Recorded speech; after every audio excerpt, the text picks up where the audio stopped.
가슴에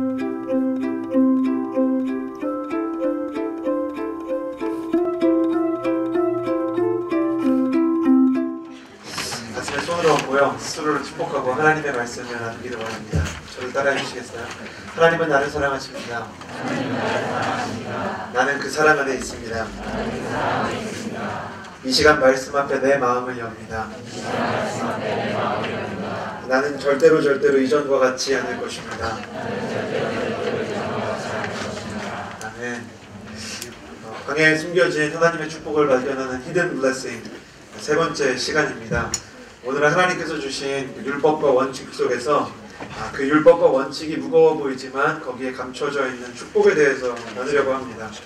사랑하는 여러분, 여러분이 기억하셔야 되는 청년의 중요한 깨달음 중에 하나는 룰을 어기면 그라운드 위에 계속 서 있을 수가 없다는 것입니다. 룰을 어기면 그라운드 위에 계속 서 있을 수 없다. 제가 한때 가장 좋아했던 축구 선수는 프랑스 아트사커의 마에스트로라고 불리우는 지네딘 지단이었습니다. 지네딘 지단의 플레이는 정말 다른 선수들과 달랐던 것 같아요. 특별히 2006년 독일 월드컵을 보신 분들이라면 강력한 우승 후보로 꼽히던 이 판타스틱 4의 브라질을 지단 혼자서 농락하고 그 브라질을 무너뜨리는 모습을 잊지 못할 것입니다. 그러나 아무리 그가 우아한 플레이를 했어도 그가 공이 아닌 사람의 가슴팍에다가 헤딩을 했을 때 지단은 그의 능력과 상관없이 그라운드에서 쫓겨나야 했습니다. 아무리 예술적인 플레이를 하고 아무리 탁월한 축구를 한다고 해도 축구에서 기본적으로 지켜야 되는 원칙을 어겼기 때문에 그는 계속해서 그라운드에서 뛸 수 없게 된 것입니다. 축구에서만 이런 일이 있는 것은 아니죠. 저는 어제 그 MC단과 함께 부산에서 이렇게 함께 좋은 시간을 보내고 윤모세 전도사님의 아버님이 부산에서 또 목회를 하시거든요. 그 교회를 방문하고 이렇게 올라오게 되었는데요. 집으로 돌아와 보니까 아내가 너무너무 아이를 달래면서 피곤했는지 유료결제를 해서 무한도전을 보고 계시더라고요. 무한도전을 보다가 저는 새삼스럽게 제가 가장 좋아하던 플레이어가 사라졌다는 것을 깨닫게 되었습니다. 사람들이 그분을 그 녀석이라고 부르더라고요. 그 녀석이 무한도전 멤버 중에 제가 가장 좋아했던 캐릭터 중에 한 명인데 사라졌더라고요. 무한도전에 출연하던 그 녀석께서는 어감이 좀 이상하지만 그 녀석께서는 방송의 룰을 어긴 것은 아니었습니다. 그러나 그가 다른 사람들에게 영향을 주는 위치에서 인생의 룰을 어겼기 때문에 술을 마시고 운전을 하면 안 된다는 사회적인 룰을 어겼기 때문에 그는 무한도전이라는 그 스테이지와 그라운드에서 내려오게 된 것입니다. 사랑하는 여러분, 축구에도 규칙이 있듯이 영적인 세계에도 원칙과 룰이 있습니다. 축구에도 방송에도 룰이 있고 규칙이 있듯이 영적인 세계에도 하나님께서 세우신 원칙이 있다는 것입니다. 젊은 시절 우리가 고민하게 되는 주제 중에 하나는 이것이죠. 왜 나는 내 인생의 그라운드에서 주전으로 뛸 기회가 내게 찾아오지 않는가? 왜 나는 이 젊은 시절을 벤치 워머로 지내야 하는가? 언제까지 후보 선수로 지내야 되고 언제까지 정규적인 어떤 역할을 맡지 못한 채로 내 시간을 흘려보내야 되나? 그런데 고민하셔야 되는 것이 하나님께서 세우신 원칙을 나는 존중하고 따라가는 사람인가? 아니면 내가 하나님께서 세우신 원칙과 원리와 룰을 무시하면서 하나님께서 내게 계속 주전 출장의 기회를 보장해 주시기를 원하는 잘못된 마음을 가지고 있는 플레이어가 아닌가? 좀 생각해 봐야 하는 것입니다. 나의 영적인 컨디션이 계속해서 업다운을 반복하는데도 불구하고 하나님에게는 신실함을 요구하고 하나님께서 세우신 원칙들을 무시하면서도 하나님의 축복을 끌어당기려고 하는 우리의 마음속에 잘못되고 어그러진 마음들이 있다는 것입니다. 그래서 하나님의 나라의 원칙과 원리가 무엇인지를 배우는 것은 너무나 중요한 것입니다. 사랑하는 여러분, 여러분의 청년의 시기에 기준과 원칙이 분명한 하나님의 사람이 되기를 주님의 이름으로 축복합니다. 옆 사람에게 축복해 주시겠어요? 기준과 원칙이 분명한 사람이 되십시오. 예수님께서 세상에 계실 때 하나님 나라의 원칙을 두 가지로 심플하게 정리하셨는데요. 마태복음 22장 36절에서 39절까지의 말씀을 한번 같이 한 목소리로 읽겠습니다. 시작. 선생님, 율법 가운데 어느 것이 가장 중요한 계명입니까? 예수께서 대답하셨습니다. 주 내 하나님을 사랑하여라. 이것이 가장 중요하고 으뜸이 되는 계명이다. 그리고 둘째 계명도 이와 같다. 내 이웃을 내 몸으로 사랑하여라. 예수님께서는 하나님 나라의 원칙, 하나님 나라의 룰을 심플하게 두 가지로 정리하셨어요. 첫 번째는 하나님 사랑, 두 번째는 사람 사랑입니다.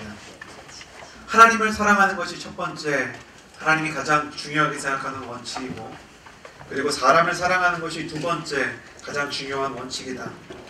오늘 우리가 출애굽기 말씀을 통해서 읽은 10계명, 1계명부터 10계명까지는 하나님께서 정하신 이 두 가지 원칙, 하나님을 사랑하고 사람을 사랑하는 것을 세분화시켜서 10가지로 나눠 놓은 말씀입니다.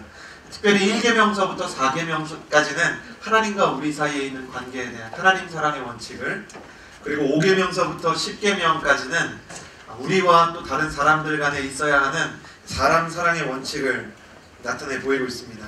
저는 오늘 10계명의 말씀을 통해 하나님 사랑과 사람 사랑의 원칙을 함께 배우기를 원합니다. 첫 번째 원칙부터 살펴보겠는데요.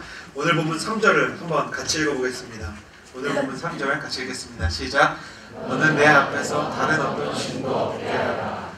첫 번째 하나님께서 말씀하신 첫 번째 계명은 다른 어떤 신도 섬기지 말라는 것입니다. 다른 어떤 신도 섬기지 말아라. 이 말씀 안에 숨겨진 하나님의 마음은 네가 정말 나를 사랑했으면 좋겠다는 마음이 있습니다. 하나님께서 우리에게 원하시는 것은 언제나 사랑입니다.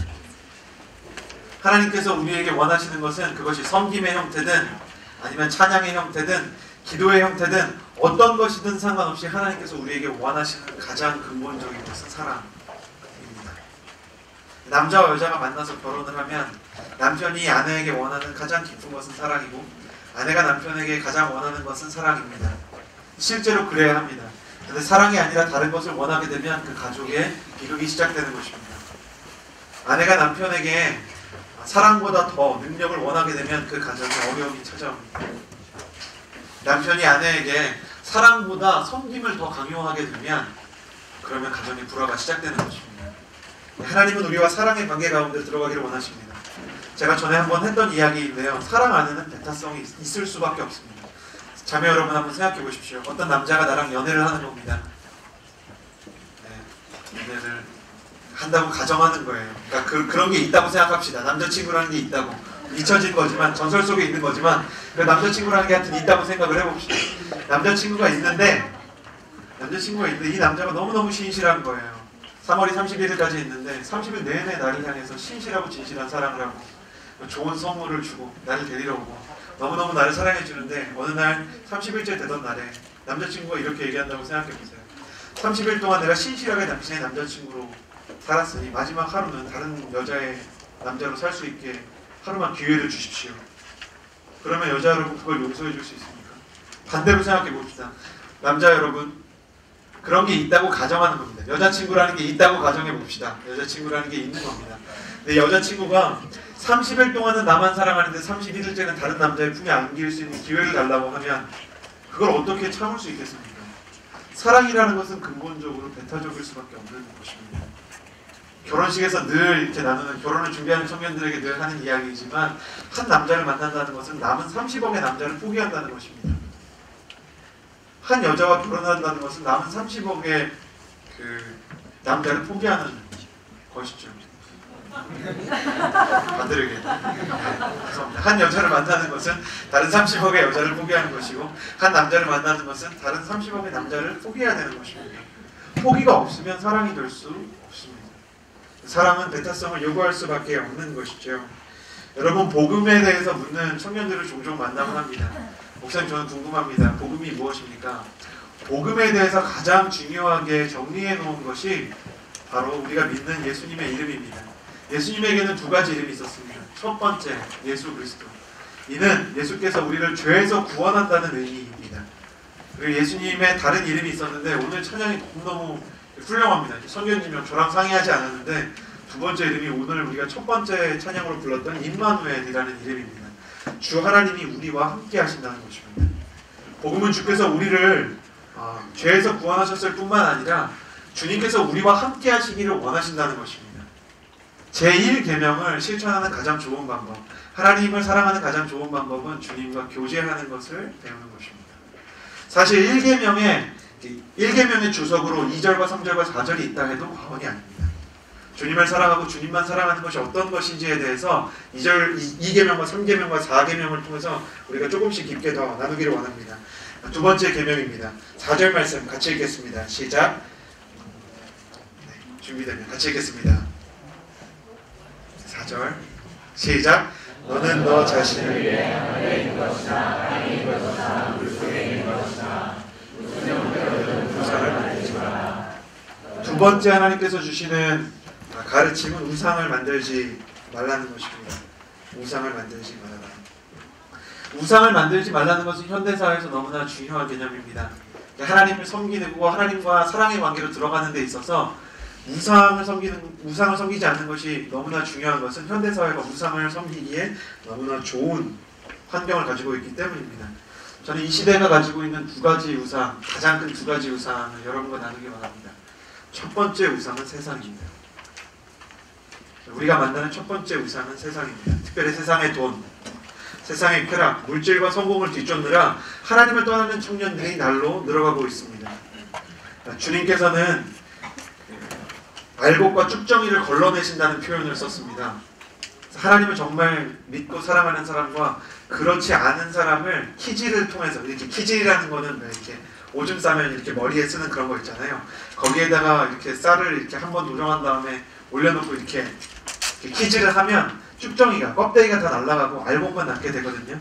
주님께서 직접 이렇게 키질을 하신다고 했는데, 영적인 의미에서 보면 하나님께서 우상이 있는 문화 가운데 우리를 남겨두셔서 우리가 우상을 쫓는지 안 쫓는지를 따라서 자연스럽게 알곡과 쭉정이가 나눠지게 하십니다. 특별히 시대가 어렵고 내 인생의 진로의 문이 더 어려워지면 사람들은 더 빨리 세상 앞에 무릎 꿇게 되어 있습니다. 어떻게든지 성공만 하면 내 인생이 펼 것이라는 잘못된 착각, 무슨 수단을 쓰든지 돈만 벌면 모든 인생의 문제들이 해결될 것이라는 세상의 거짓말들, 우리는 그 세상의 거짓말들과 싸워야 합니다. 그럼에도 불구하고 사랑하는 청년 여러분, 기억하십시오. 세상은 언제나 이중적입니다. 세상은 어떤 방법으로든 돈을 벌고 쾌락을 즐기라고 얘기하지만 실제로 수단과 방법을 가리지 말고 돈을 벌어보십시오. 그러면 언젠가 여러분이 구속되는 날이 있을 것입니다. 세상이 여러분에게 한량없는 쾌락을 줄 것이라고 얘기하지만 세상의 중독 가운데 한번 여러분의 몸을 맡겨보십시오. 그러면 여러분의 인생이 얼마나 쉽게 무너지는지를 경험할 수 있을 것입니다. 세상은 참 희한합니다. 어떤 수단과 방법을 동원해서라도 돈을 벌면 성공할 것이라고 얘기하지만 성공의 끝자락에서 땅바닥으로 떨어지게 만들어 놓은 것이 세상의 이중성입니다. 쾌락에 중독되면 저 사람은 속물이고 중독자고 저 사람의 인생에 아무것도 없다고 얘기하는 것이 세상의 평가입니다. 이게 바로 사단의 방법입니다. 사단은 마치 마약 장사와 똑같습니다. 마약을 건넬 때는 마약 장사들이 하는 일이 있습니다. 처음에 마약을 건넬 때는 샘플을 너무나, 제가 동생들이 이렇게 북미에서 유학을 하다 보니까 마약 장사들이 마약을 팔 때 어떻게 하는지 아십니까? 처음에는 정말 비싼 마약을 1달러에 팔아버립니다. 그리고 그 사람이 중독이 되면 이 마약 상들끼리 중독자들에 대한 정보를 쉐어합니다. 아무리 싸게 마약을 구하려고 해도 그 마약을 구할 수가 없습니다. 계속해서 비싼 대가를 치르는 동안 마약에 중독된 사람의 영혼과 인생은 완전히 무너지게 되어 있습니다. 사단은 세상의 성공과 세상의 쾌락과 세상의 물질과 명예로 사람을 유혹한 다음에 한순간에 사람을 땅바닥에 꽂아버립니다. 그리고 나서 심지어 다 네 책임이라고 죄책감과 절망을 그 사람의 마음 가운데 심어버립니다. 그러므로 사랑하는 여러분, 세상을 쫓아가면 엘도라도가 있을 것이라는 여러분의 잘못된 환상과 편견을 버리셔야 됩니다. 여러분, 이 시간 여러분이 기도하고 예배하며 나아갈 때 세상의 환상이 여러분에게 무너지는 역사가 있게 되기를 주님의 이름으로 축복합니다. 기도할 때 세상에서 매력적이었던 것들, 그러나 하나님이 원하시지 않는 것들이 여러분에게 더 이상 매력적이지 않게 되는 역사가 있게 되기를 주님의 이름으로 축복합니다. 하나님께서 주시는 더 큰 즐거움과 더 큰 평안으로 세상의 모든 잘못된 쾌락과 싸워 이길 수 있는 거룩한 청년이 될지어다. 그러나 숨겨져 있는 두 번째 우상은 이보다 더 교묘합니다. 영적인 세계에 숨겨진 두 번째 잘못된 우상은 의외로 우리들의 종교입니다. 저는 특별히 두 번째 우상이 기독교라고 말하고 싶어요. 기독교는 충분히 우상이 될 수 있습니다. 예수님께서 세상에 오셨을 때를 한번 생각해 봅시다. 예수님께서 세상에 오셨을 때 여러분 그런 거 복음서에서 읽어보신 적 있습니까? 예수님은 단 한 번도 이방 신당에 가서 우상을 부수거나 사람들을 전도한 적이 없으십니다. 예수님께서 직접 로마의 황제를 섬기는 신전에 가서 그 신전에서 로마 황제를 신처럼 만들어 놓은 동상을 부수신 적이 있습니까? 예수님이 그것을 좋아하시고 용서해 주셔서 그 종교를 그렇게 놔둔 것이 아닙니다. 그것보다 훨씬 더 교묘하고 위험한 우상이 그들 가운데 있었기 때문에 더 심각한 우상을 먼저 제거하기를 원하셨는데, 그게 뭐냐면 유대교입니다.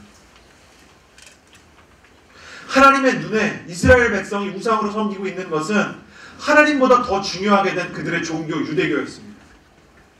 그들이 율법을 지킨다는 명목하에 실제로는 하나님의 마음을 완전히 무시하고 있었고, 하나님을 예배한다는 미명하에 하나님의 말씀을 묵상하지 않았습니다. 실제로는 하나님과 관계를 맺고 있지 않았지만 하나님 앞에서 종교적인 의식을 하는 것으로 그들이 하나님에게 드려야 되는 모든 것을 드리고 있다고 착각했습니다. 11조를 드리고 있었지만 하나님께서는 그 11조를 받지 않겠다고 말씀하십니다. 예배를 드리지만 하나님은 그 예배 가운데 나를 향한 존중하는 마음이 없다고 얘기하십니다. 그러면 한번 물어봅시다. 교회를 다니면 천국 갈 수 있습니까? 기독교 신자라는 이유로 천국 문에 하이패스처럼 통과할 수 있는 권한이 주어지는 것입니까? 여러분, 저를 보시고 똑똑히 기억하십시오. 교회에는 구원을 줄 만한 능력이 없습니다. 기독교에는 사람의 영혼을 구원할 만한 힘이 없습니다. 사람의 영혼을 구원하는 유일한 길은 예수 그리스도와 바른 관계를 맺고 예수님을 믿는 것인 줄을 믿습니다. 여러분, 종교인이 아니라 크리스천이 되기를 주님의 이름으로 축복합니다. 여러분이 주일날 예배를 나온다는 것이 여러분의 영혼이 구원받는다는 증거가 되지 않습니다. 여러분이 찬양팀을 섬기거나 안내팀을 섬기거나 교회에서 리더십을 섬긴다는 것이 천국 문으로 향하는 프리패스를 여러분에게 주지 않습니다. 여러분이 하나님과 개인적인 관계를 맺고 있지 않다면, 하나님을 사랑하는 마음이 여러분의 마음 가운데 없다면, 우리가 교회에서 섬기는 것과 우리가 교회에서 활동을 하는 것이 오히려 하나님과 나와의 관계가 전면에 있는 상황 속에서 실제로 하나님과 내가 깊은 관계를 맺고 있다는 착각을 만드는 우상이 될 것입니다. 저는 교회에서 열심히 섬기는 청년들 중에 종종 이런 청년을 만납니다. 목사님, 제가 교회에서 섬기는 게 너무 좋고 제 안에 진짜 큰 열심이 있습니다. 그럼 저는 신학을 해야 될까요? 목회자가 돼야 되는 것은 아닐까요? 그러면 제가 첫 번째 단계에서 물어보는 질문이 있습니다. 지금부터 30일간 매일매일 말씀을 보고 다른 사람과 쉐어하지 말고 페이스북에도 올리지 말고 당신의 마음속에 새겨놓고 하루하루 그것을 지키기 위해서 노력해 보십시오. 그리고 저녁이 되면 기도하면서 내가 말씀을 묵상한 것을 지켰는가 생각해 보십시오. 그것을 못 지킬 수도 있지만 당신이 아침에 말씀을 묵상하고 새벽에 기도하고 저녁에 하나님 앞에서 당신의 삶을 반성하고자 하는 마음 속에서 그 시간 자체가 너무나 소중하고 다른 모든 것이 없어도 하나님 앞에서 내가 드리는 이 예배가 아무도 알아주지 않고 아무에게도 쉐어하지 않아도 가장 중요하다고 생각이 든다면 그때부터 목회에 대한 기도를 해보십시오. 세상에 사역을 좋아하는 사람도 많이 있고 섬기는 것도 중요한 일이지만 당신이 하나님과 개인적인 관계를 맺는 것보다 더 중요한 것은 없습니다. 저는 여러분에게 교회를 섬기지 말라고 얘기하는 것이 아닙니다. 교회를 섬기는 것은 귀한 것입니다. 그러나 더 귀한 것은 하나님을 사랑하기 때문에 교회를 섬기는 것입니다. 저는 여러분에게 찬양을 하지 말라는 것이 아닙니다. 그러나 하나님을 찬양하기 때문에, 하나님을 사랑하기 때문에 찬양하는 것과 그냥 찬양하는 것이 다르다는 것을 아셔야 됩니다. 내 안에 하나님을 향한 사랑이 있는가? 아니면 내가 그냥 종교 생활을 하는 것인가? 내가 오늘 아침에 설교를 듣기 전에 찬양한 이 시간 가운데 내 진심이 있었는가? 내가 주일 예배를 드리기 전에 월요일부터 토요일까지 내 마음 가운데 하나님을 생각하고 그분과 교제하고자 하는 마음이 있었는가? 없다면 우리는 이미 껍데기인 것입니다. 이것이 바로 오늘날의 가장 심각한 우상 숭배입니다. 저에게는 양심적으로 이런 생각이 있습니다. 하나님께서 유대교를 한번 크게 치셨습니다. 그리고 나서 이 그리스도인들을 통해서 기독교를 만드셨죠. 그리고 나서 만들어진 기독교가 중세에 다시 한번 카톨릭이 되고 타락하게 됩니다.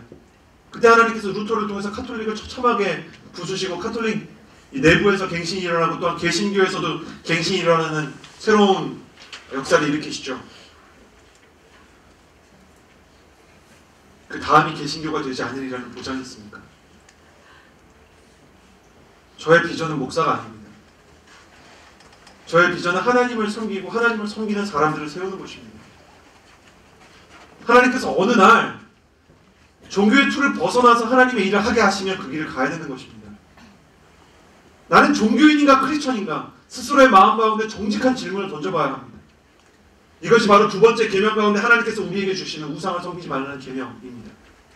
여러분, 여러분의 마음 가운데 하나님을 섬기고자 하는 거룩한 열망이 생기게 되기를 주님의 이름으로 축복합니다.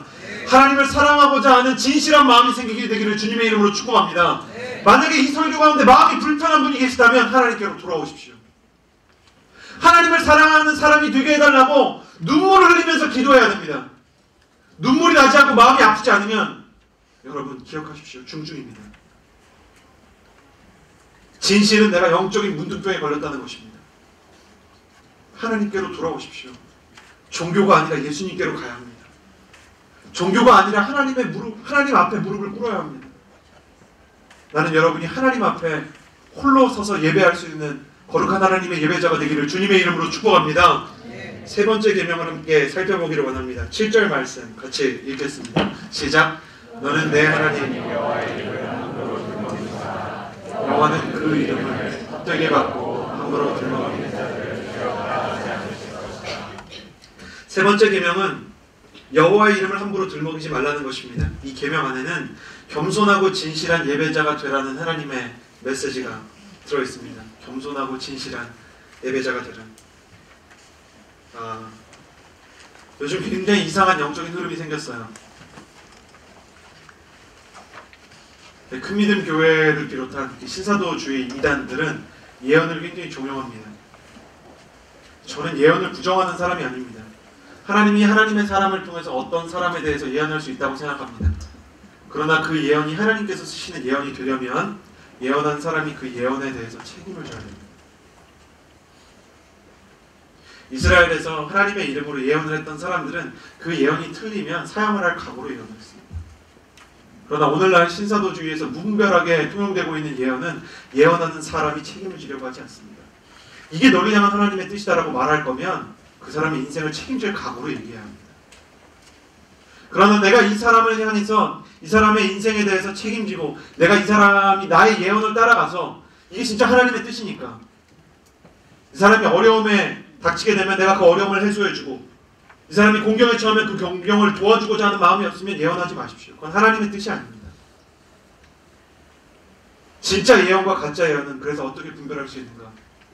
여러분이 어떤 사람에게 예언을 받을 때 그 예언을 받아들일지 말지를 결정할 수 있는 가장 중요한 그 힘은 예언하는 자가 이 예언에 대해서 책임질 수 있는 사람인지를 먼저 생각해 보셔야 돼요. 그게 아니라 뜬금없게 제3자에게 예언을 받는 경우에는 제가 하나님의 그 말씀과 그 하나님의 모든 이 말씀에 들어있는 예언에 대한 신학적인 분석을 가지고 권합니다. 무시하셔도 좋습니다. 그러나 여러분에게 하나님의 사람으로 여러분을 양육하는 여러분을 사랑하는 하나님의 거룩한 사람의 예언이라면 귀담아서 그 이야기를 들으십시오. 또한 리더십이 되었을 때 어떤 사람에게 하나님의 이름으로 무엇인가를 이야기할 때는 신중하게 하셔야 됩니다. 그래서 영적인 사람들에게 영적인 리더십에게 가장 먼저 요구되는 것은 겸손한 마음입니다. 하나님을 사랑하는 사람은 하나님의 이름에 대해서 겸손하게 사용합니다. 하나님을 사랑하는 사람은 하나님의 이름에 대해서 조심스럽고 소중하게 대합니다. 두 번째, 하나님의 이름을 함부로 들먹이지 말라는 것은 겸손할 뿐 아니라 진실한 예배자가 되라는 것입니다. 사랑에 빠진 사람의 특징이 있는데요. 사랑에 빠진 사람은 자기 파트너, 자기 연인에 대해서 조금만 안 좋은 소리가 들려도 그 마음이 굉장히 어렵습니다. 20살이 간 넘은 20대 초반의 청년들에게 권합니다. 내 친구가, 자매 여러분, 형제 여러분 생각해보세요. 이런 경우가 있어요. 내 친구가 남자친구랑 싸웠어요. 내 친구가 여자친구랑 싸웠어요. 그래서 하루 종일 나한테 찾아와서 그놈이 진짜 나쁜 놈이라고 얘기하고 그 여자가 진짜 나쁜 여자라고 얘기할 때 같이 나쁜 놈이라고 말하지 마십시오. 같이 나쁜 여자라고 말하지 마십시오. 어느 순간에 이 친구가 돌면서 너 왜 내 남자친구에 대해서 그렇게 얘기하는 거야? 너무 황당한 거죠. 아니 네가 먼저 얘기했잖아. 이러다가 의가 갈라지는 경우를 저는 해년마다 대학 청년부에서 보고 있습니다. 사람의 마음 가운데 사랑에 빠져서 사랑 싸움을 하고 나면 그래 네 마음이 그랬구나 수준에서 끝내야 합니다. 왜냐면 조금 있으면 그 친구가 다시 그 남자에게 돌아가고 그 친구가 다시 그 여자에게 돌아가서 이만한 사람이 없다고 또 얘기하는 때가 오기 때문입니다. 그냥 미쳤다고 생각하십시오. 사랑에 빠진 사람은 어차피 제정신이 아닙니다. 하나님을 사랑하는 사람들의 공통적인 특징은 하나님에 대해서 함부로 얘기하지 않습니다. 하나님의 이름이 땅에 떨어진 것에 대해서 굉장히 아파합니다.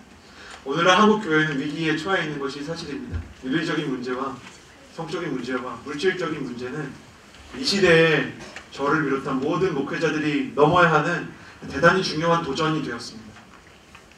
그러나 그 모든 비난이 정당하다고 해서 그 모든 비난에 함부로 동참하지 마십시오. 왜냐하면 첫 번째로 교회를 바꾸기 위해서 우리에게 필요한 것은 아픔이기 때문입니다. 부모가 그 자녀의 인생을 다 바꾸지 못해도 때때로 어떤 부모가 그 자녀의 인생을 바꿀 수 있는 이유가 뭔지 아십니까? 온 세상이 자녀를 다 비난해도 내가 이 자녀를 끝까지 책임지겠다는 사랑의 마음이 있기 때문입니다. 교회를 바꾸고 기독교를 바꾸고 하나님의 나라를 이루는 비전의 사람은 어떤 사람인가? 하나님의 이름을 향한 안타까움이 있는 사람입니다. 저는 여러분의 마음 가운데 교회에 대한 안타까운 뉴스를 접할 때마다 눈물이 흐를 수 있는 마음이 있게 되기를 주님의 이름으로 축복합니다. 하나님은 우십니까? 하나님은 우시나요? 하나님은 우십니다. 하나님은 하나님의 사람들의 눈을 통해서 우십니다. 제가 이번에 선교훈련을 받는 어떤 친구를 찾아갔는데 자기는 중보기도를 진심으로 이렇게 해보지 못했었다는 거예요. 선교훈련을 받으면서 중보기도를 하는데 눈물이 너무 많이 흐르는 거죠. 제 마음속으로 그렇게 생각했어요. 그건 그의 눈물이 아니에요. 그 땅을 향한 하나님의 눈물입니다. 하나님께서 하나님의 사람들에게 주시는 가장 큰 축복은 하나님의 마음과 우리의 마음이 동기화되게 하는 거룩한 축복입니다. 나는 여러분이 신앙생활을 계속할수록 종교인이 되는 것이 아니라 하나님의 마음과 동기화된 하나님의 사람이 되기를 주님의 이름으로 축복합니다. 겸손하고 진실한 예배자는 그러한 사람입니다. 여호와의 이름을 함부로 들먹이지 않는 사람은 하나님의 이름이 땅에 떨어지는 것에 대한 아픔이 살아있는 사람입니다. 이어서 하나님을 사랑하는 방식에 대해서 계속 이야기하고 있는 4계명을 한번 살펴봅시다. 8절 말씀 같이 읽겠습니다. 시작. 네 번째 계명은 안식일을 기억하여 거룩하게 지키라는 것입니다. 4계명 안식일을 지키라는 말씀 속에는 하나님을 위한 시간을 만들라는 메시지가 들어있습니다. 하나님을 위한 시간을 만들라. 하나님을 사랑하는 가장 좋은 방법은 하나님을 위한 시간을 따로 떼어놓는 것입니다. 연인이 연인을 위해서 시간을 따로 떼어서 구별해서 연인과 이렇게 만날 수 있는 시간을 구별해서 만들듯이 하나님과 사람 사이에도 그러한 것이 필요합니다. 20대 연애를 시작할 때 꼭 하고 싶은 조언은 스마트폰을 데이트할 때 멀리 하라는 것입니다. 스마트폰과 함께 이렇게 연애를 하는 커플들을 이렇게 스타벅스에 가거나 뭐 커피빈에 가면 너무 많이 볼 수 있어요. 남자 여자가 둘이 데이트를 하는 게 분명한데 둘이 같이 이렇게 계속해서 스마트폰을 보는 거예요. 사실 제 이야기입니다. 밥을 먹는데 밥상머리에서 계속 제가 이렇게 설교 예화 찾는다고 이렇게 이걸 보는데 아내가 너무 정성스럽게 이렇게 만들어 놓은 음식이 보이지 않았던 것이죠. 그런 모든 순간들은 인간에게 가장 큰 위기와 절망과 재앙의 시작이 됩니다. 특별히 지난주는 저희 아내와 저의 결혼기념일이었습니다. 사역이 중요했던 저는 아내에게 집중하지 못하고 스마트폰의 임재 가운데 저의 시간을 들였고 우상을 숭배하는 저를 보면서 저의 아내는 도저히 참을 수 없는 분노와 질투의 눈빛으로 나와 함께 있을 때는 나만 사랑하라는 메시지를 강력하게 보냈습니다. 저는 깨닫게 되었어요. 사랑에 있어서 가장 중요한 것은 그 사람에게 집중하는 시간을 주는 것입니다. 오늘 우리는 예배가 끝나면 이 자리에서 앉은 채로 그대로 권수라 멘토님에게 큐티에 대해서 배우게 될 것입니다. 제가 몇 번 강의를 들어보니까 그 강의가 너무 좋더라고요. 왜 큐티를 배워야 하는가? 말씀을 통해서 하나님께 집중할 수 있는 시간을 배우게 되기 때문입니다. 처음에는 집중도 잘 되지 않고 말씀에 대해서 깨닫게 되는 눈이 없지만 기도를 기도가 가르치듯이 묵상도 묵상이 가르치게 되어 있습니다.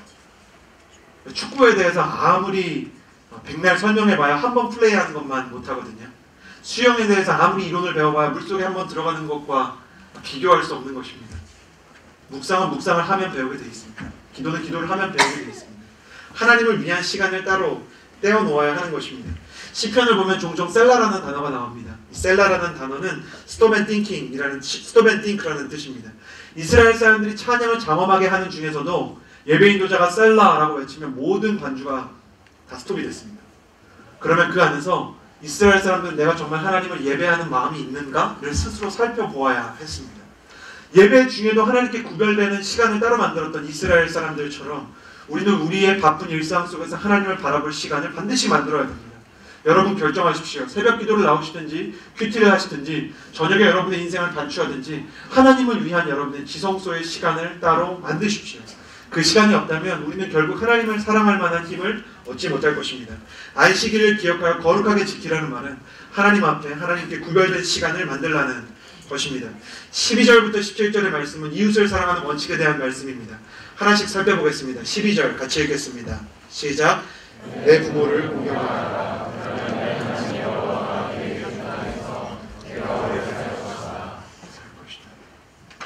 작년 12월에 우리는 부모님을 초청해서 사랑을 고백하는 패밀리 워십 당신만이를 진행했습니다.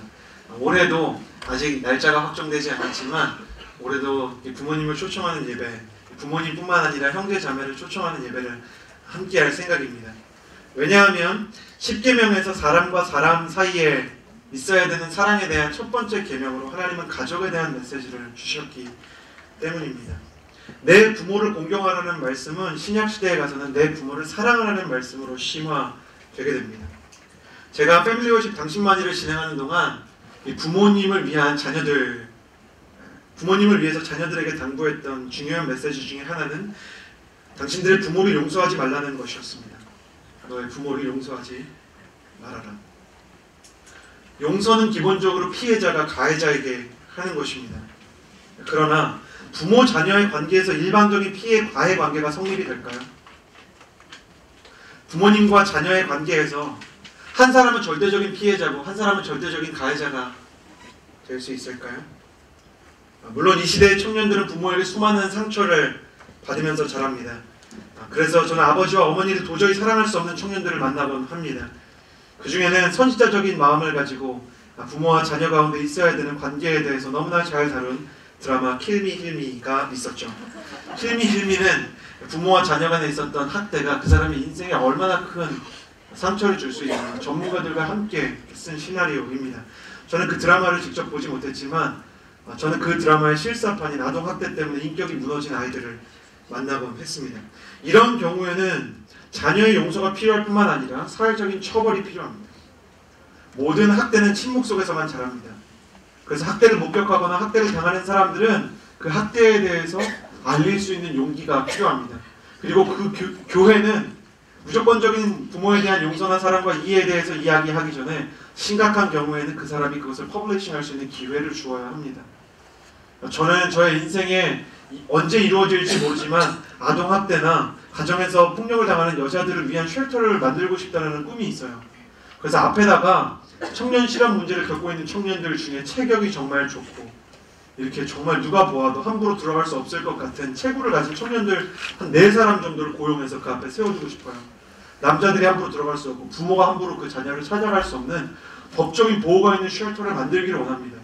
네, 하나님께서 저에게 이 그림을 주셨기 때문에 언젠가는 온누리교회나 혹은 다른 교회가 이 일을 할 거라는 저에게는 확신이 있어요. 그러나 대부분의 경우는 자녀가 부모에게 상처를 받는 가정을 조사해보면 역으로 부모도 자녀에게 상처를 받는 경우가 대부분입니다. 이러한 경우 진정한 가정의 회복을 위해서는 자녀에게 대단히 큰 발상의 전환이 필요합니다. 그것은 무엇인가 하냐면 그들이 내게 완벽한 부모가 아니었듯이 나도 그들에게 완벽한 자녀가 아니었다는 것을 인정해야 하는 것입니다. 내가 전적인 피해자라고 생각하는 이상 쌍방과실이 있는 가정에 진짜 하나님이 원하시는 회복이 일어나지 않습니다. 왜냐하면 기초적으로 하나님이 원하시는 회복이라는 것은 회개를 통해서 이루어지는데 한쪽이 나는 아무 잘못이 없다고 얘기하는 한 하나님의 축복이 들어가고 싶어도 그 가정을 향해서 문이 열려있지 않은 것입니다. 자녀 나름대로의 회개와 부모 나름대로의 회개가 만나야 가정 가운데 화해와 이해가 생길 수 있는 것입니다. 그래서 용서라기보다는 가정의 회복은 화해와 이해입니다. 우리는 너무나 미숙한 자녀이면서도 부모에게만 완벽을 요구합니다. 내가 받은 상처에 대해서는 어떻게 그럴 수가 있어 라고 말하고 내가 부모에게 준 상처에 대해서는 그럴 수도 있지 라고 말합니다. 이게 얼마나 이율배반적인 이야기입니까? 내게는 완벽한 부모여야 된다고 요구하면서 부모가 나의 잘못에 대해서 이야기할 때는 어떻게 부모님 나를 그런 비교 가운데 놓으실 수 있어요? 라는 표정으로 더 큰 상처를 받았다고 돌려보내는 것은 사단의 방식입니다. 그것은 사단의 방어 전략입니다. 죄를 상처로 가리는 것은 이 시대 사단이 가장 즐겨서 사용하는 거짓말 중에 하나입니다. 우리는 내가 받은 상처는 10년 동안 잊지 않으면서도 내가 준 상처는 한 주 만에 잊어버립니다. 그런데 그거 아십니까? 간혹 부모님 중에는 부모가 자녀에게 준 상처를 10년 동안 기억하는 분들을 만납니다. 저는 교회에서 자기가 자녀에게 말은 못했지만, 그럼 저는 그런 얘기를 들을 때면 언제든 고백할 수 있는 기회와 용기를 가지라고 말하지만, 자녀에게 주었던 상처를 10년째 기억하고 있는 아버지들과 어머니들을 만날 때가 있습니다. 왜 그럴까요? 자녀는 자기가 부모님한테 주었던 10년 전의 상처를 기억하지 않는데 왜 부모는 자녀에게 주었던 상처를 10년 동안 기억하고 있나요? 그들이 어른이어서. 근데 그거 아십니까? 10대의 기억력이 40대, 50대의 기억력보다 월등하게 좋습니다. 이유는 단지 하나입니다. 자녀가 부모를 사랑하는 마음과 비할 수 없이 부모가 자녀를 사랑하는 마음이 더 크기 때문입니다. 사랑하기 때문에 내가 준 상처에 대해서 아픔이 있는 것입니다. 사랑하면 내가 준 상처에 대한 자각이 있습니다. 사랑하면 내가 입은 손해보다 그가 입을 손해가 더 힘겨운 문제가 되어버립니다. 내 부모를 공경하라는 말씀 속에 담긴 하나님의 마음은 무엇인가? 두 가지입니다. 첫 번째, 가정은 절대 포기하면 안 된다. 절대로 가정을 포기해서는 안 된다. 두 번째, 영적인 세계에서 내가 받은 상처만 계산하면 절대로 회복은 일어나지 않는다는 것입니다. 사랑하는 여러분, 다시 한번 말합니다. 여러분의 부모를 용서하지 마십시오. 우리는 우리 부모를 용서할 만큼 완벽한 자녀가 아니기 때문입니다. 우리와 우리의 부모는 모두 미숙한 부모고 미숙한 자녀입니다. 충전이 없으면 배터리가 방전되듯이 우리의 부모님도 우리도 하나님의 충전이 필요한 연약한 사람일 뿐입니다. 내가 미숙했듯이 그들도 미숙할 수 있다는 사실을 인정하게 해달라고 기도하십시오. 내가 미숙한 자녀였다는 것을 깨닫고 회개하면 그때부터 가정 가운데 화해의 문이 열리게 될 것입니다. 13절 말씀 계속해서 같이 읽겠습니다. 시작. 살인하지 말라. 예수님은 산상수훈에서 살인하지 말라는 말씀을 마태복음 5장에서 이렇게 새롭게 해석하셨습니다. 마태복음 5장 21절에서 22절까지의 말씀인데요. 같이 한번 이렇게 읽어보았으면 좋겠습니다. 마태복음 5장 21절에서 22절까지의 말씀입니다. 같이 읽겠습니다. 시작. 살인한 사람은 누구든지 심판을 받을 것이다. 형제에게 분노하는 사람도 심판을 받게 될 것이다. 또 형제에게 나가라고 하는 사람도 공회에서 심문을 당할 것이다. 그리고 너는 바보다라고 하는 사람은 누구든지 지옥불에 떨어질 것이다. 굉장히 마음 가운데 너는 바보다라고 하는 사람은 그보다 더 심한 말을 많이 했던 것 같아요. 이 말씀이 말하고 있는 메시지는 실제 살인을 한 것과 누군가를 미워하는 게 사회적으로나 영적으로나 똑같은 파장을 일으키고 똑같은 수준의 죄라고 얘기하는 것이 아닙니다. 실제로 누군가를 미워하는 것보다 살인이 더 큰 죄인 것은 맞습니다. 그러나 예수님이 왜 이렇게 말씀하셨냐면 살인하지 말라는 계명은 단지 살인만 하지 말라는 게 아니라 분노와 증오를 마음속에서 거두라는 메시지를 갖고 있다는 것입니다. 사랑하는 여러분, 특별히 20대에 영적으로 포장된 분노를 조심하십시오. 저의 20대를 돌아보면 사실은 제가 화난 건데 이건 진짜 아니지 않나라고 하나님 앞에서 포장한 날들이 참 많았어요. 저는 그릇된 분노에 대해서 하나님 앞에서 충분히 대가를 치러야만 했습니다. 하나님도 분노한다고 나는 너무나 쉽게 생각하지만 하나님은 분노하지 않으세요. 여러분, 하나님이 분노한다고 쉽게 생각하는 종교가 있습니다. 이슬람과 IS입니다. 여러분, 이슬람을 보십시오. 그게 진짜 종교라고 말할 수 있습니까? IS를 보십시오. 그들의 행동이 정말 하나님의 뜻이라고 말할 수 있습니까? 그러나 그들은 그것이 정말 하나님의 뜻이라고 믿습니다. 왜냐하면 유사 이래로 지금까지 수많은 선동가들이 이교도들에 대해서, 이단에 대해서, 혹은 동성애나 다른 문화적인 것들에 대해서 분노하게 하는 분노의 스피리추얼 마케팅을 썼기 때문입니다. 그건 잘못된 것입니다. 하나님이 동성애를 좋아하십니까? 하나님은 동성애를 분명히 싫어하십니다. 그러나 동성애자를 사랑하십니까? 동성애자를 사랑하십니다. 동성애자를 사랑하기 때문에 동성애가 싫은 것입니다. 부모가 마약 중독자가 된 자녀를 너무 사랑해서 마약을 싫어하듯이 하나님은 동성애자를 사랑하십니다. 그래서 진정한 의미로 크리스천은 호모포비아가 될 수가 없습니다. 왜냐하면 그들을 향한 긍휼함과 사랑이 남아있어야 되기 때문입니다. 동성애에 대해서 사단 지옥불에 떨어질 것이라고 얘기하는 게 저는 정당하다고 생각하지 않습니다. 누가 사람을 함부로 지옥불에 보낼 수 있단 말입니까? 동성애는 사라져야 합니다.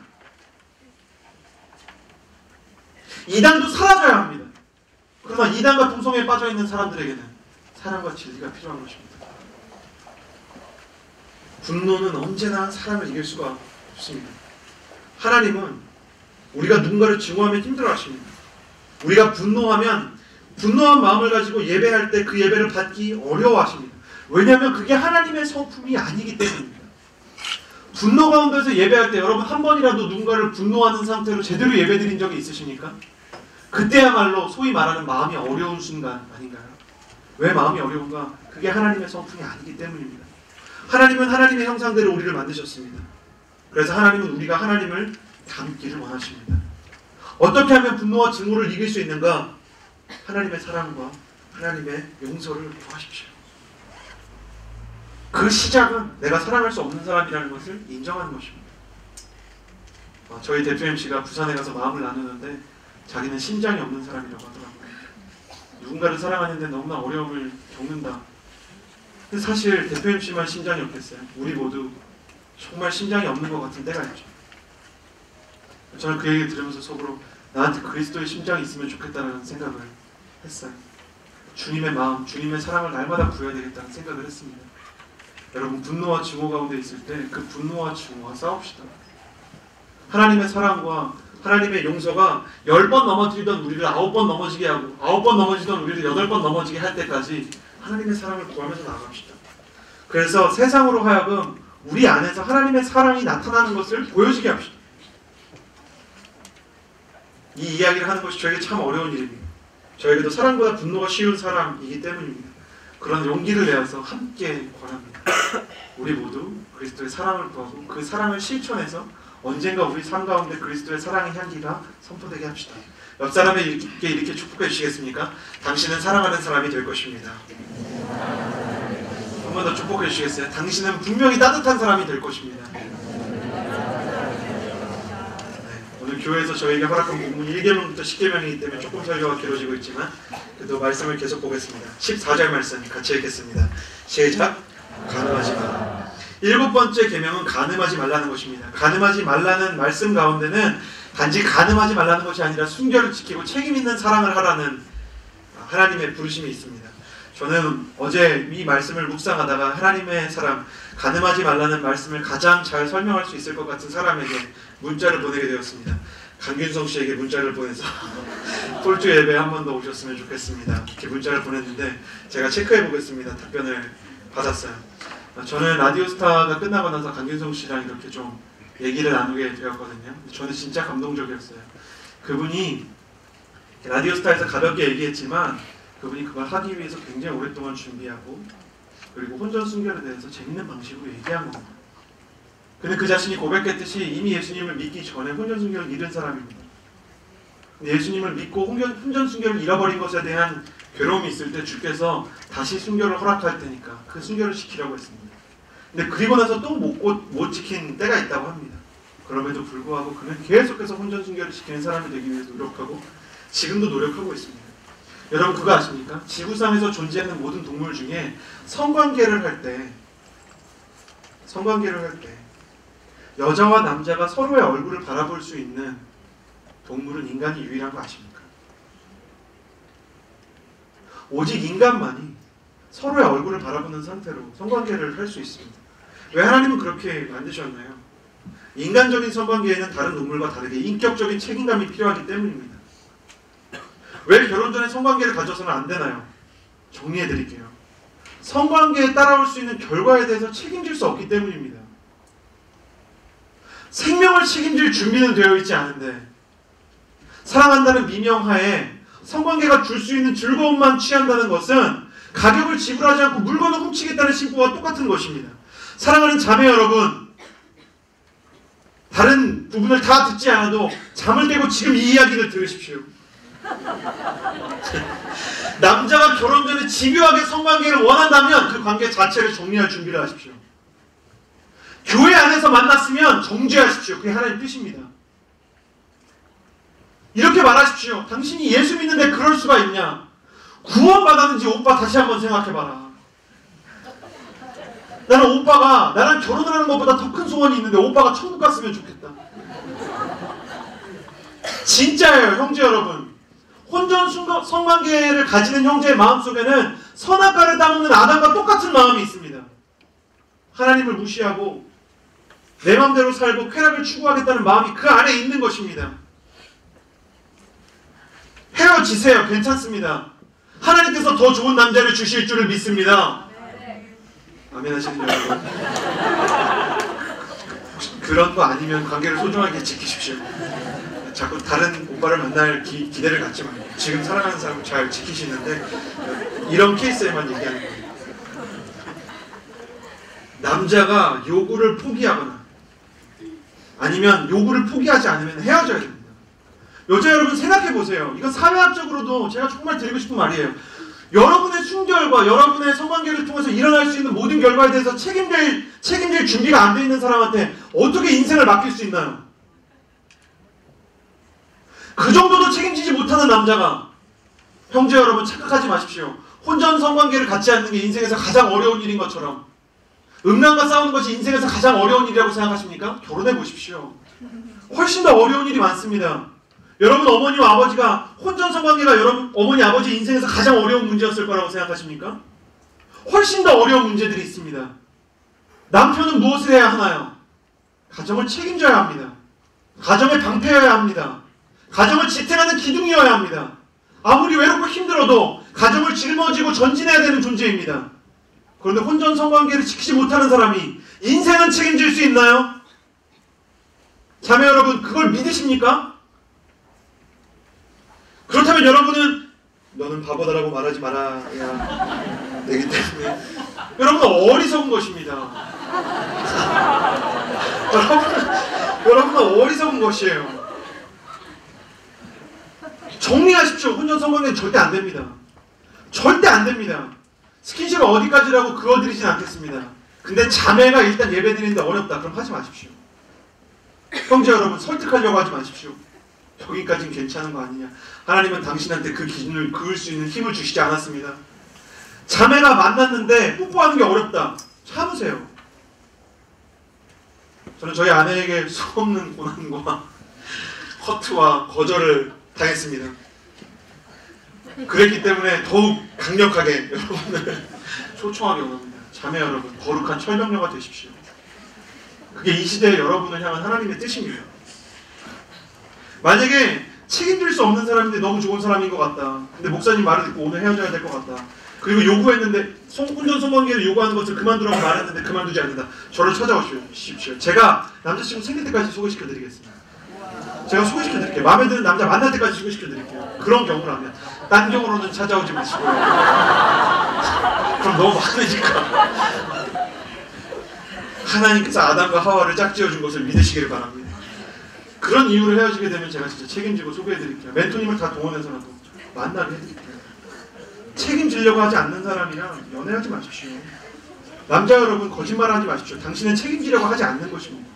그건 더러운 것입니다. 그건 사단의 마음입니다. 거기서 물러나십시오. 세상이 뭐라고 얘기하든 당신은 책임질 준비가 되어 있지 않습니다. 내일 당장 결혼할 수 있습니까? 내 얘기에 따르면 그 다음 주에 결혼해야 됩니다. 그런 게 아니라면 여러분의 마음 가운데 함부로 혼전 성관계를 해서도 안 됩니다. 그렇다고 또 이 말씀을 응용해서 우리는 결혼 일주일 남았으니까 괜찮다. 그런 생각을 버리세요. 내일 일은 모르는 것입니다. 내일 일은 모르는 거예요. 결혼하고 그 다음에 하나님께서 허락하신 관계 가운데 들어가십시오. 이것이 하나님의 말씀입니다. 이것이 사람과 사람 사이에 있는 가장 중요한 이야기 중에 하나입니다. 생각해 보십시오. 내 부모를 사랑하라. 가정을 포기하지 말라는 말씀 다음에 사람 죽이지 말라. 그 다음에 중요한 게 순결을 지키라는 겁니다. 이게 얼마나 중요한 거겠습니까? 여러분의 순결을 소중히 여기십시오. 이미 순결을 잃은 여러분 괜찮습니다. 오늘 이날부터 결단하면 됩니다. 오늘 이날부터 하나님의 순결한 신부가 되게 해달라고 기도하십시오. 저는 분명히 영적인 회복과 자유가 있을 거라고 여러분에게 약속할 수 있습니다. 주님은 현장에서 잡힌 가늠한 여인을 용서해 주셨습니다. 과거의 것들을 지우고 새롭게 시작하십시오. 하나님께서 여러분의 관계 가운데 거룩한 은혜를 주실 것입니다. 15절 같이 읽겠습니다. 시작. 도둑질하지 말라. 도둑질하지 말라는 말씀은 여기서 멈추면 안 됩니다. 8계명 도둑질하지 말라는 더 나아가서 나누고 베풀라는 말씀까지 가야 됩니다. 살인하지 말라는 소극적인 메시지 안에 용서에 대한 사랑에 대한 적극적인 메시지가 있듯이 도둑질하지 말라는 방어적인 계명 안에 나누고 베풀라는 적극적인 비전의 메시지가 있습니다. 우리는 다음 주에 들어오는 모든 사람에게 100원을 줄 것입니다. 여기 있는 한 사람 한 사람한테 주보에다가 100원을 다 끼워서 줄 것입니다. 100원 드릴 거예요. 그리고 나서 줬다 그 돈을 다시 뺏을 것입니다. 예배 중간에 우리는 그 100원을 다시 헌금함에 넣을 거예요.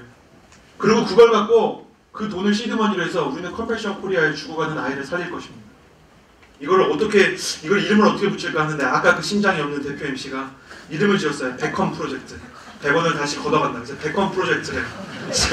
백컴 프로젝트 좀 이상하지 않냐? 그랬는데 또 깊은 생각이 있더라고요. 목사님 그걸 거꾸로 하면 컴백입니다. 하나님께 받은 것을 다시 돌려드린다는 의미입니다. 여러분 이 시대에 교회가 존재하는 의미가 뭘까요? 저는 이 계명에서 이미 기독교가 하나님을 대체할 수 없다고 얘기했습니다. 저는 이 계명에서 이미 종교가 하나님을 예배하는 진심을 대체할 수 없다고 얘기했습니다. 그러면 왜 교회가 존재할까요? 100원 가지고 한 사람을 살리는 일과 같은 일을 하기 위해서입니다. 작은 사랑을 모아서 하나님의 큰 사랑을 만들기 위해서입니다. 우리는 하나님의 사랑에 전부를 받을 수 없는 사람들입니다. 사람들이 조금씩 하나님의 마음을 가지고 있습니다. 근데 그게 교회로 모여서 하나님의 비전이라는 그릇 안에 담기면 하나님의 사랑이 될 수 있는 겁니다. 100원입니다. 100원 내면 사람 삽니다. 그럼 안 되겠습니까? 그래서 100원 프로젝트를 중간중간 하면 절대로 1000원 이상 받지 않을 겁니다. 마음 좋은 뒤쪽에 앉아 계시는 박선영의 멘토님 같은 분은 뻔해요. 한 10만원 내고 싶어 할 겁니다. 못 내게 할 거예요. 못 내게 할 거예요. 1000원까지만 낼 수 있습니다. 그것도 500원짜리 동전 2개로 받을 생각입니다. 동전만 넣을 수 있어요. 왜냐하면 한 사람의 영웅적인 사람이 하나님의 일을 감당하는 것이 아니라 연약한 사람들이 모인 공동체를 통해서 하나님의 일을 이루기 위해서입니다. 전혀 준비가 되어 있지 않음에도 불구하고 선포합니다. 우리는 시간이 좀 더 지나면 오디오를 하면서 기타통 열어놓고 거기다 동전 받을 거예요. 1000원 주면 돌려줄 겁니다. 5000원 주면 벌써부터 김치국을 마시지만 5000원을 주면 그거 돌려줄 겁니다. 500원만 내게 할 겁니다. 그 모든 돈을 세상에서 억압받고 핍박받고 혹은 사회에서 소외당하고 아프리카에서 죽어가는 사람들부터 살릴 겁니다. 왜 아프리카 컴패션부터 시작하느냐? 일단 죽어가는 사람부터 살려야 되기 때문입니다. 그 뒤에 어떻게 쓸지는 계속 생각해 보겠습니다. 사랑하는 여러분, 작은 사랑을 모아서 우리가 큰 일을 할 수 있다는 것에 대해서 기대감을 가지고 기도해 주시기 바랍니다. 나누고 베푸는 것을 나 혼자 할 수 없지만 교회가 함께 한다면 할 수 있습니다. 그래서 여러분 폴투를 소중하게 여기십시오. 왜냐하면 폴투는 여러분의 작은 사랑을 담아서 하나님의 큰 사랑을 만들 수 있는 여러분에게 허락된 공동체이기 때문입니다. 저는 이 공동체를 통해서 하나님의 사랑이 뻗어나가는 역사가 있게 되기를 주님의 이름으로 축복합니다. 9계명입니다. 16절 같이 읽겠습니다. 시작. 내 이웃에 대해서 위증하지 말라는 말씀 가운데는 당연히 더 깊은 의미가 있습니다. 사람들에 대해서 축복하라는 것입니다. 역사 이래로 사람들은 다른 사람에 대한 루머와 비방을 멈추지 않았습니다. 그게 질투 때문이든 아니면 심심한 때문이든 아니면 그 안에 있는 어떤 뒤틀어진 상처 때문이든 사람은 다른 사람에 대해서 잘못된 루머를 퍼뜨리고 다른 사람에 대해서 평가절하하는 것을 멈추지 않았습니다. 정직하게 제안에도 있고 우리 모두의 마음 가운데 있습니다. 하나님은 그런 우리의 마음을 돌려서 사람들을 축복하는 축복의 통로가 되라고 말씀하십니다. 하나님께서 알려주시는 좋은 관계의 원칙은 사람들을 축복하고 좋은 말을 아끼지 말라는 것입니다. 지난번에 그 한글날을 기념해서 MBC 그 아나운서들이 실험을 하나 했어요. 그게 뭐냐면 그 쌀밥 2개에다가 한쪽에는 계속 이렇게 욕을 하고 한쪽에는 계속 축복의 말을 했어요. 사랑한다, 예쁘게 생긴 밥이다. 좀 이상하지만 예쁘게 생긴 밥이다. 뭐 이런 이야기를 계속 했는데 밥이 나중에 둘 다 곰팡이가 생기고 숙성이 됐는데 좋은 말을 들은 건 백색의 형태를 그대로 유지하는데 발효가 된 느낌이라면 나쁜 말을 들은 건 완전히 썩어 들어갔어요. 크리스천의 말에는 힘이 있습니다. 하나님께서 말씀으로 세상을 창조하셨듯이 크리스천의 말 안에 하나님은 창조성을 주셨습니다. 죽겠다 하지 마십시오. 그러다가 죽습니다. 안 생긴다 내 인생에 도저히 생기지 않는다 말하지 마십시오. 곧 생길 것이다라고 선포하십시오. 옆 사람에게 선포해 주시겠습니까? 곧 생길 것입니다. 이런 식으로 축복해 주십시오. 축복해 주십시오. 사람을 사랑하는 좋은 방법 중에 하나는 사람을 향해서 축복하는 것입니다. 마지막 10번째 계명입니다. 같이 읽겠습니다. 시작.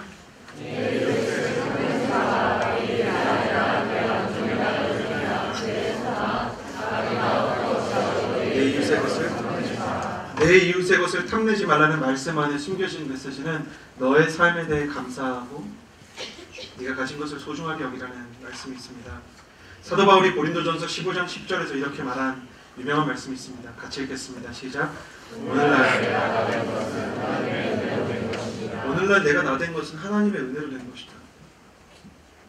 사람들은 이 구절을 하나님의 은혜를 강조하기 위해서 인용하지만 사실 사도 바울의 마음 가운데 감사하고 자기 인생에 만족하는 마음이 없었다면 이 구절은 존재할 수 없을 것입니다. 사도 바울의 인생이 편했습니까? 고린도 전서를 쓰던 당시에 사도 바울은 타선을 만나고 돌로 맞고 사람들에게 핍박과 저주를 당하던 상황이었습니다. 그런데도 불구하고 하나님과 동행하기 때문에 자기의 인생 가운데 하나님과 만들어온 그 모든 추억들, 그리고 하나님과 함께하는 그 모든 영적인 유산들, 그리고 내가 하나님의 길을 가고 있다는 자부심, 하나님의 일을 감당하고 있다는 비전의 사람이 되었다는 그 긍지, 그 모든 것들이 사도 바울의 마음 가운데 감사와 만족을 만들어냈습니다. 이런 의미에서 보자면 은혜라는 것이, 은혜는 위로 하늘에서 내려오는 것이기도 하지만 아래로 땅에서 발견되는 것이어야 합니다. 은혜가 없는 것인가? 아니면 은혜를 발견하지 못하는 것인가? 마음 가운데 정직하게 한번 물어봐 보십시오. 은혜가 위로 하늘에서 내려오지 않는 것인가? 아니면 내가 하나님께서 주신 은혜를 너무 쉽게 잊어버리는 것은 아닌가? 하나님이 나에게 주신 것을 보지 못하고 감사와 만족이 없으면 온전한 은혜를 경험하지 못하죠. 여러분, 10절, 10번째 계명은 우리의 자존감과 너무나 밀접한 연관이 있습니다. 하나님은 하나님의 사람이 그 자신의 존재를 사랑하기를 원하십니다. 하나님께서 그에게 주신 인생을 사랑하기를 원하십니다. 때로는 내 인생에서 내가 겪는 일들이 마음에 들지 않아도 하나님의 뜻이 있다고 믿기를 원하십니다. 어떻게 하면 내 삶에 감사할 수 있을까? 저는 한 가지 초청을 하고 싶습니다. 사도 바울과 같이, 사도 바울이 감사했던 그 계기가 되었던 것과 같이 선교 여행을 떠나보아야 합니다. 그곳에 가면 내가 소유한 복음이, 내가 경험한 예수님이 얼마나 소중한지를 배우게 되죠. 내가 누리고 있는 민주주의와 내가 누리고 있는 이 민주주의적인 자유가 얼마나 소중한 것인지 우리는 그곳에서 그들을 향한 안타까움과 동시에 나의 삶에 이미 존재하고 있던 은혜를 발견하게 되는 것입니다. 그래서 아울리치를 갔다 오면 아울리치를 갔다 와도 내 인생에 문제가 그대로 있음에도 불구하고 우리는 우리 인생에 대한 만족과 감사를 발견하게 되는 것입니다. 사랑하는 여러분이요, 왜 내 인생에 은혜와 축복이 없다고 생각하십니까? 아니에요. 이미 은혜의 씨앗이 심겼지만 아직 내가 원하는 수준으로 빨리 자라지 않은 것입니다.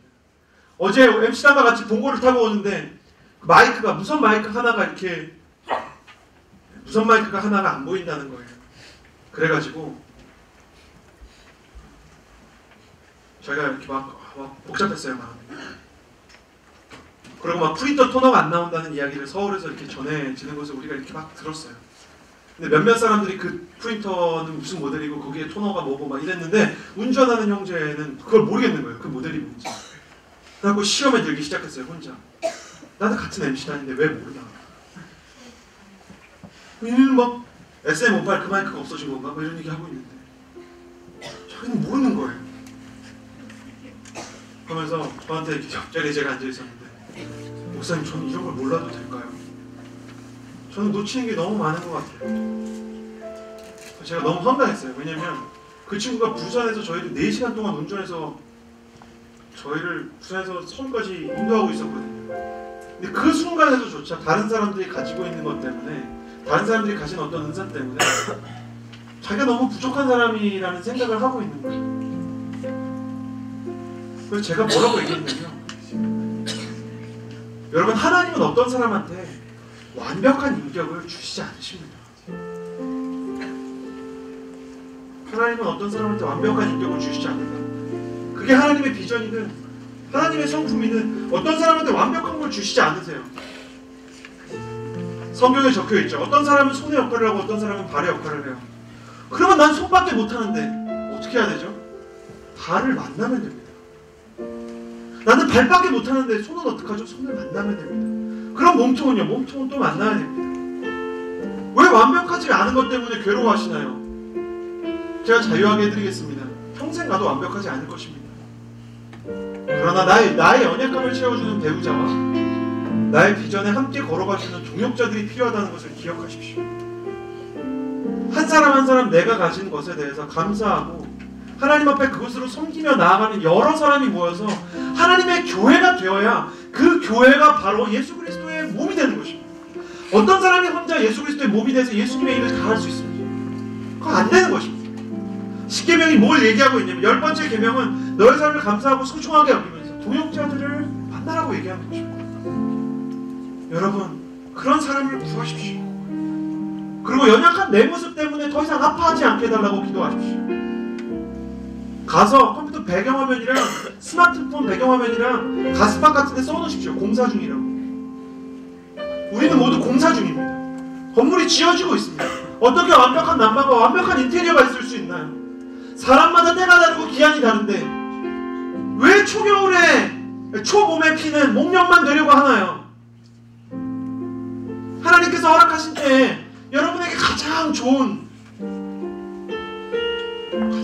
꽃을 피워주실 텐데 왜 조금 늦어지는 것에 대해서 두려워하시나요?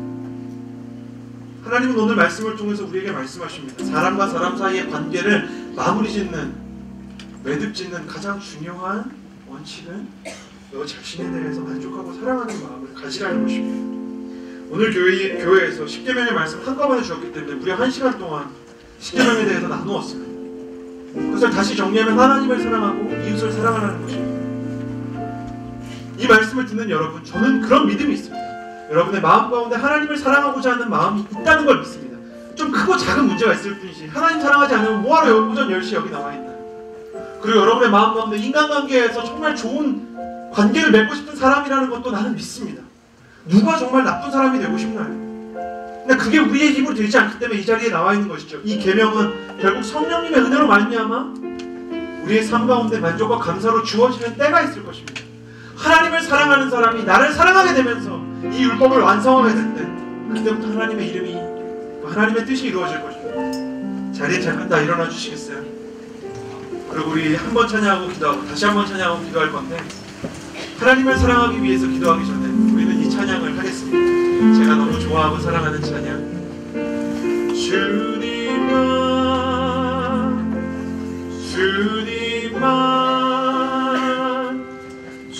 주님만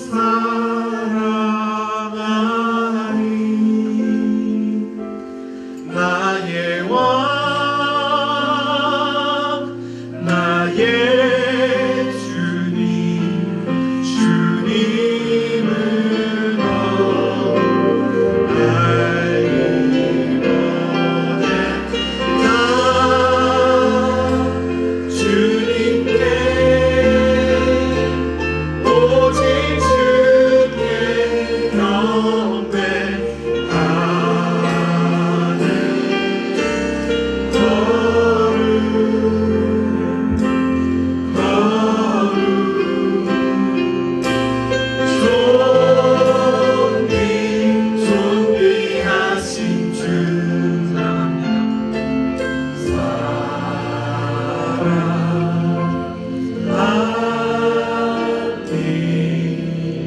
한 번 더 찬양할 때 가슴에 손을 얹고 진짜 그렇게 되기 원하는 마음으로 하나님 이렇게 되기 원합니다. 주님만 사랑하기 원합니다. 주님만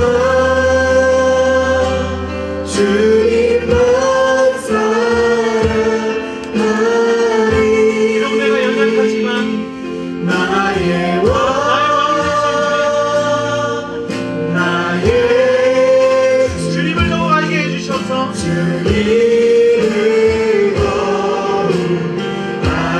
주님을 사랑할 수밖에 없게 되게 하여 주시옵소서.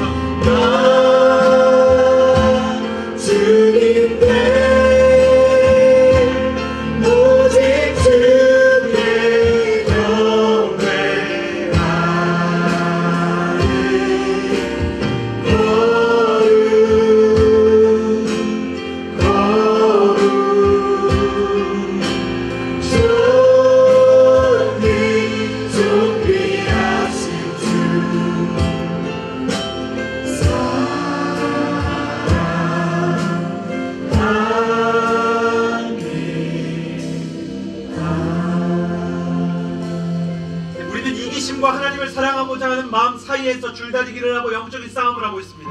내 힘으로 우리는 이 싸움을 이길 수 없을 것입니다. 그러나 여러분의 마음 가운데 만약 하나님을 사랑하고 그분과 바른 관계를 맺어서 이기적인 사람이 아니라 세상의 축복을 가져오고 하나님이 주시는 영적인 축복과 그분의 사랑 안에 거하고 싶은 사람이 있다면 가슴에 손을 얹고 기도할 때 하나님 나의 마음이 결국 하나님 앞에 항복하고 쓰러지는 날이 오게 하여 주시옵소서. 하나님 나의 마음이 하나님의 사랑 안에 항복하는 날이 오게 하여 주시옵소서. 나의 삶에 하나님께 내어드리는 시간이 생기고 하나님께 겸손하고 진실하게 예배하며 종교인이 아니라 하나님을 믿는 하나님을 사랑하는 연인으로 살게 하여 주시옵소서. 그렇게 고백하기를 원하는 사람마다 한 손은 가슴에 한 손은 하늘로 향하여 들고 주여 한번 부르짖으며 기도하며 나아갑니다. 주여! 하나님을 사랑하고 사람을 사랑하게 하여 주시옵소서.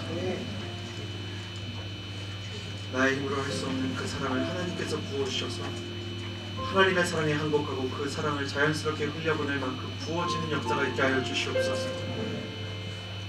하나님의 사랑을 만나고 그 사랑의 직면한 우리를 잡게 주시옵소서.